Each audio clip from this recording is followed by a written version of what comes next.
Franck Ferrand raconte sur Radio Classique.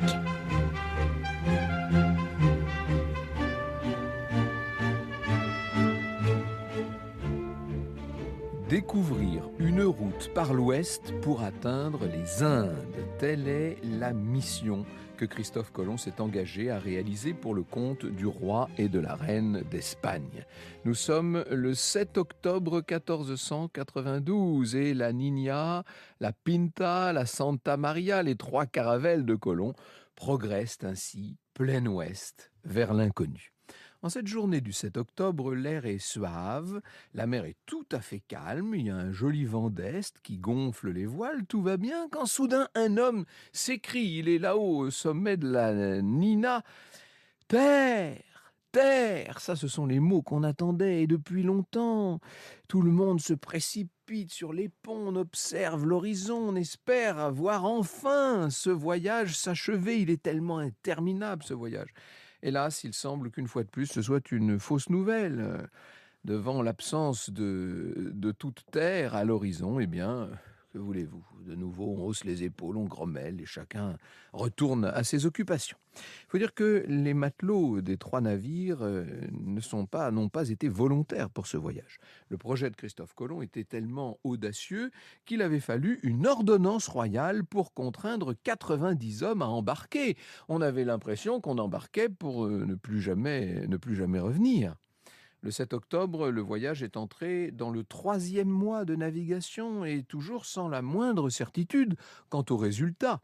Les trois caravelles ont quitté Palos en Andalousie le 3 août dans le but de trouver une nouvelle route commerciale vers l'Inde. Il fallait également trouver des territoires, si possible, regorgeant d'or. Il y avait ce problème terrible en Europe à l'époque d'un défaut de numéraire. Et au sortir de la guerre de 100 ans et de la Reconquista espagnole, vous imaginez bien qu'il fallait de nouveau remplir les caisses. Le but est également un but missionnaire. Il ne faut pas oublier que les navigateurs veulent étendre la foi catholique à de nouvelles populations. C'est même une des motivations essentielles de cette époque. Et malgré tout, sur les navires, on s'impatiente. Je cite Henri Pigayen dans son ouvrage « Les plus beaux Noëls de l'histoire ». Ils avaient navigué bien plus à l'ouest que jamais marin ne l'avait sans doute fait avant eux, et l'étendue de l'océan demeurait désespérément vide. Ils en concevaient de vives inquiétudes. Les espérances de trouver une terre s'étaient dissipées et semblaient s'éloigner plus que jamais. Des murmures sourds s'élevèrent, qui se muèrent bientôt en plaintes ouvertes, puis en cabale déclarée contre le capitaine génois qui les menait à une perte certaine. Le 10 octobre 1492, les plus audacieux envahirent le pont de la Santa Maria et menacèrent l'amiral de le précipiter à la mer s'il ne reprenait pas la route de l'Europe. Pour Christophe Colomb, il devient urgent de calmer cette colère. Franck Ferrand sur Radio Classique. Et pour essayer de ramener un peu le calme dans les esprits, l'amiral va faire une promesse à ses équipages. Si dans 3 jours, dit-il, aucune terre n'est en vue, eh bien, nous retournerons en Espagne. À vrai dire, Colomb est persuadé qu'ils sont tout à fait proches d'une terre, puisqu'il y a pas mal de signes qui se multiplient. Il a de bonnes raisons d'y croire. D'abord, il y a tout simplement ces oiseaux.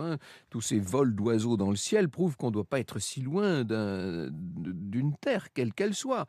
Christophe a également aperçu à plusieurs reprises des roseaux qui flottaient, qui avaient été visiblement fraîchement coupés. Il y avait même des branches d'arbres dont les baies rouges étaient encore mûres, donc elles n'avaient pas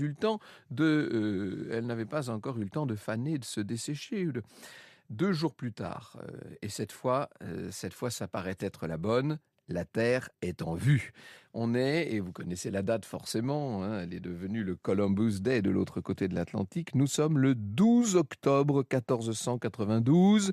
La Niña, la Pinta, la Santa Maria s'approchent des côtes que l'on ne connaît pas encore. Est-ce qu'il s'agit d'une île ? Eh bien oui, il s'agit d'une île dans l'archipel des Bahamas, comme nous l'appelons aujourd'hui. Il ne s'agissait plus d'illusions, écrit Henri Pigayen. Au matin, enfoncé dans l'océan, enflammé de soleil, parut une île étendue, plantée d'une végétation luxuriante, débordante d'épaisses forêts qui venaient expirer à peu de distance du rivage. L'air embaumait un somptueux parfum inconnu. Colomb contempla alors le nouveau monde. Il fit ferler les voiles, mettre les chaloupes à la mer et monta à bord de la première, en grand uniforme de velours jaune et cramoisi, entouré d'une forte escorte en armes, vêtue d'acier brillant. La chaloupe glissa jusqu'au rivage, tirant le glaive de son fourreau, déployant son étendard royal portant le Christ.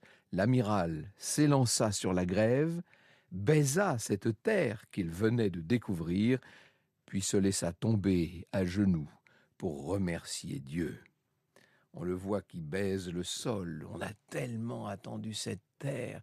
C'était comme un rêve. C'était plus qu'un rêve en vérité. C'était l'espèce de point vers lequel tendaient tous les espoirs de ces hommes qui n'en avaient plus tant d'espoir. Et voilà ce que va dire Christophe Colomb après avoir baisé le sol. « Seigneur, Dieu éternel et tout-puissant, qui par ton Verbe saint a créé le firmament et la terre et la mer, que ton nom soit béni et glorifié partout, qu'elle soit exaltée ta majesté qui a daigné permettre que par ton humble serviteur, ton nom soit connu et prêché dans cette autre partie du monde. » Autant vous dire que l'équipage, d'un seul coup, s'est complètement retourné. Ah là, d'un seul coup, on a une très grande estime pour cet homme qui les a conduits dans ces contrées tellement inespérées.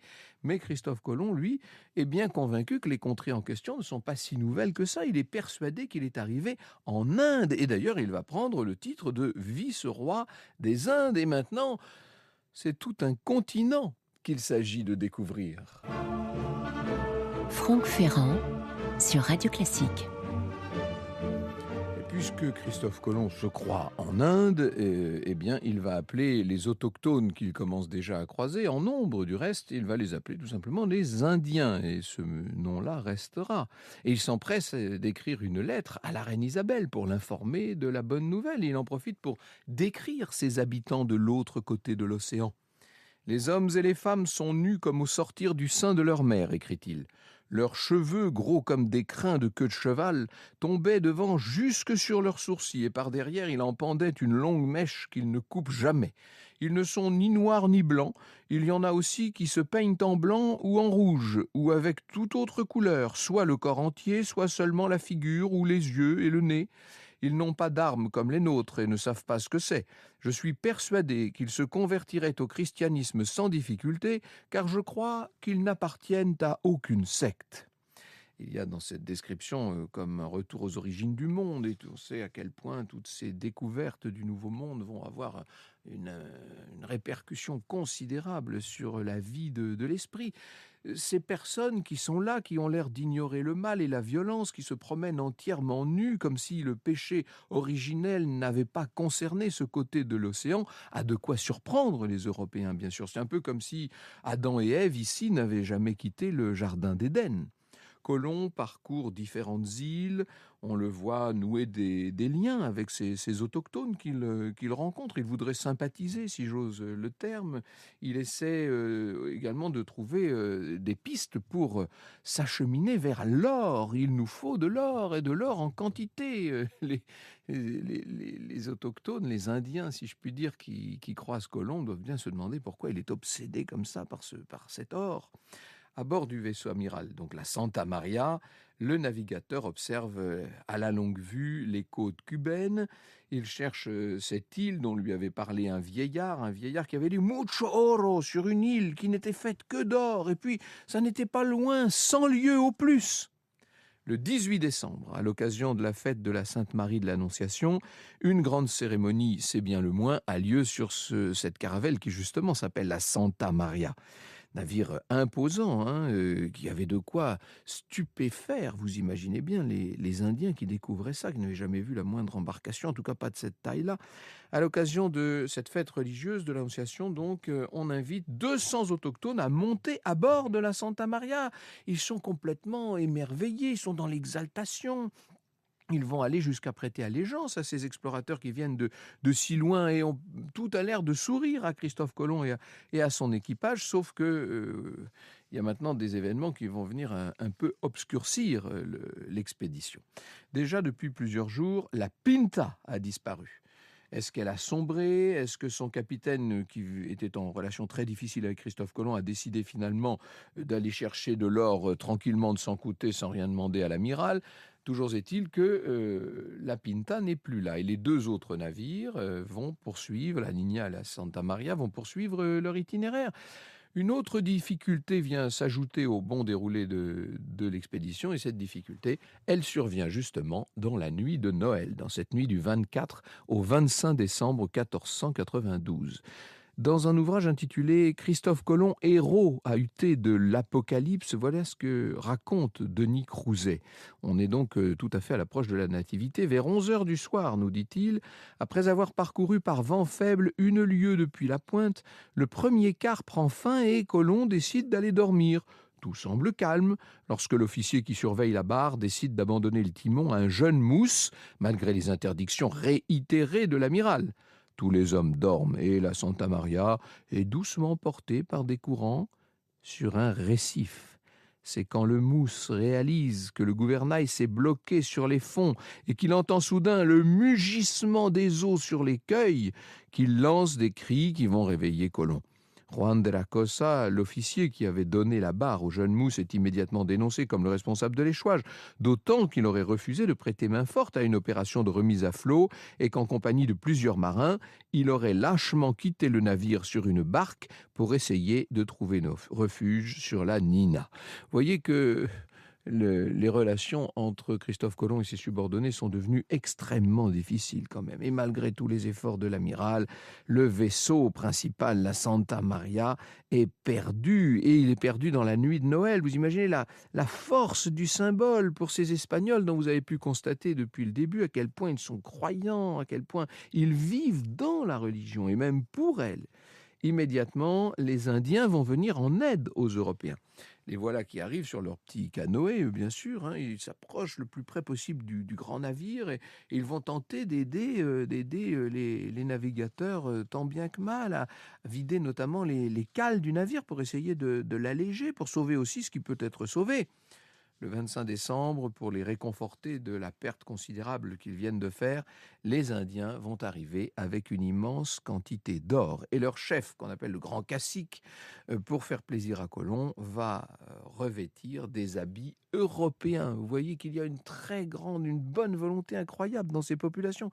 Christophe Colomb écrit aux monarques espagnols: ce peuple est si doux, si humain et si paisible que j'ose répondre à vos altesses qu'il n'y a pas au monde une meilleure espèce d'homme ni un aussi bon pays que celui-là. Ils aiment leurs voisins comme eux-mêmes. Leur conversation, qui est la plus douce et la plus affectueuse du monde, est toujours gaie et accompagnée d'un sourire. Seulement à présent, Colomb se trouve avec un seul navire, puisque la Pinta manque encore à l'appel et maintenant la Santa Maria vient d'échouer. Il faut que tout le monde se retrouve sur la Nina. Il va falloir redoubler d'efforts si l'on a l'intention d'embarquer tous ces hommes de nouveau vers le vieux continent, parce que, me direz-vous, il va bien falloir rentrer un jour. Franck Ferrand sur Radio Classique. Avec le naufrage de la Santa Maria et la fuite de la Pinta, Christophe Colomb ne dispose plus que d'une caravelle, la Niña, la petite. Il ne possède pas les outils nécessaires à la réparation de la Santa Maria et va devoir se séparer de son navire. C'était pourtant son vaisseau amiral. Vous imaginez l'importance de la perte. Non seulement il ne va pas pouvoir rapporter en Europe tout ce qu'il avait prévu d'y rapporter, notamment toutes sortes de choses qu'il avait amassées depuis cette arrivée sur ces nouvelles terres, mais en plus de ça, tous les hommes ne vont pas pouvoir rentrer en Europe sur seulement un navire. Colomb va devoir laisser des hommes de ce côté de l'océan. Vous imaginez le drame. C'était inévitable, parce que Colomb devait rentrer en Europe pour rendre compte de son voyage à la reine Isabelle et au roi Ferdinand. Il craignait que la Pinta ne rentre avant lui, ne s'attribue les honneurs de la découverte. C'était ça la grande crainte. Je cite de nouveau Henri Pigagnin. Il songea alors à la perte de son vaisseau amiral, la Santa Maria, survenue par beau temps une nuit de Noël et sans qu'il y ait eu d'autre faute que la négligence d'un pilote. Le naufrage était un signe du ciel. Dieu désirait l'établissement d'une colonie chrétienne, la première implantation européenne dans le Nouveau Monde, et c'est à lui, le découvreur de cette île, qu'appartenait le devoir de l'ériger. Et c'est avec l'épave de la Santa Maria, tout ce qu'on a réussi à récupérer, qu'on va bâtir une première fondation, une première construction pour ces hommes qui vont devoir rester de ce côté de l'Atlantique. Christophe Colomb, toutefois, va demander au grand chef indien, au grand cacique, son accord pour construire un fort sur ces terres. Colomb sait qu'il n'y aura pas que des tribus bienveillantes. Il y en a plusieurs dont on sait qu'elles sont capables de commettre de véritables cruautés. Les cannibas, notamment, sont des ennemis réputés pour manger de la chair humaine. C'est ce qui donnera le mot cannibale, d'ailleurs, c'est cette tribu des cannibas. Pour convaincre le cacique, Colomb va exposer les armes dont il dispose. Il lui fait une démonstration de tir au canon. Inutile de vous dire que la simple explosion de la première bombarde va frapper de terreur la population qui n'a jamais vu de choses de ce genre. Et avec le soutien d'armes aussi extraordinaires, aussi magiques, le cacique se dit qu'il sera à tout jamais vainqueur de tous ses voisins. Et c'est comme cela qu'il va accepter de laisser construire sur ces terres ce fort qui donc va représenter le tout premier établissement européen au Nouveau Monde. Franck Ferrand sur Radio Classique. Et le 27 décembre 1492, les hommes de Colomb, aidés par les Indiens, se mettent donc à l'œuvre pour fonder cette forteresse. Ils tracèrent le plan et l'emplacement sur la grève, nous dit Henri Pigayen, rapportèrent sur le rivage la nef naufragée dont ils démontrèrent les pièces une à une, creusèrent une vaste cave qui devait servir à renfermer les munitions de bouche et de guerre. Puis on éleva un bâtiment en terre, soutenu par des pieux taillés dans les grandes pièces de la charpente de la Santa Maria. On l'entoura d'un fossé large et profond et de remparts fortifiés de palissades. Les gros canons sauvés du vaisseau amiral furent placés sur le fortin, au sommet duquel on planta l'étendard de la Castille. Et par allusion à Noël, qui était le jour d'échouage de la Santa Maria, Colomb va appeler ce fort, il va le baptiser du nom de la Nativité. Une quarantaine d'hommes sera désignée pour rester ici pendant 1 an, nous dit Jean-Baptiste Galen, qui a préparé cette émission d'aujourd'hui. Colomb va s'engager à venir chercher ces hommes durant son prochain voyage. On imagine quand même la tête que devaient faire ces hommes qui ont été tirés au sort pour rester le 1er janvier. Des Indiens indiquent à Colomb avoir vu la Pinta mouiller pas très loin. S'il souhaite les rattraper, il va falloir partir très vite. Et c'est comme ça que le 4 janvier 93, au moment du départ, Colomb va pouvoir déclarer aux hommes qui s'apprêtent à rester dans la forteresse: « Souvenez-vous du but glorieux de la découverte, la propagation de la foi. Étudiez patiemment la langue des insulaires et gagnez-les au vrai Dieu par vos leçons comme par vos exemples.